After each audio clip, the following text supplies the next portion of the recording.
హన్మకొండలోని రాజాజీనగర్ నుండి బొక్కలగడ్డ వరకు ఎలాంటి అక్రమ నిర్మాణాలు ఉన్నా వెంటనే వాటిని తొలగింపు చర్యలు చేపట్టి నయీంనగర్ నాలా నిర్మాణ పనులను వేగవంతంగా పూర్తి చేయాలని హన్మకొండ జిల్లా కలెక్టర్ సిక్తా పట్నాయక్ వివిధ శాఖల అధికారులను ఆదేశించారు.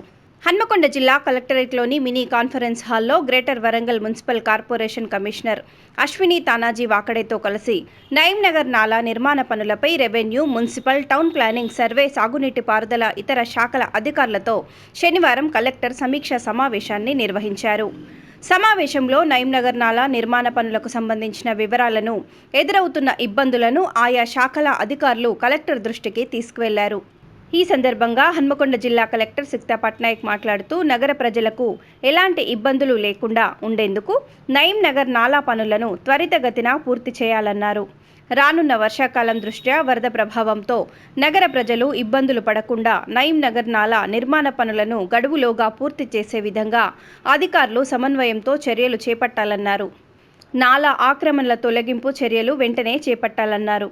ఏవైనా ఇబ్బందులు ఎదురైతే తమ దృష్టికి తీసుకురావాలని అధికారులకు సూచించారు. నగర ప్రజలు ఇబ్బందులు పడకుండా ఉండేందుకు నాలా స్థలం ఆక్రమణల తొలగింపు చర్యలు చేపట్టాలన్నారు. ఈ సమావేశంలో Hanamkonda RTO Venkatesh, greater Warangal EE Rajaiah, ఇతర శాఖల అధికారులు ఉన్నారు.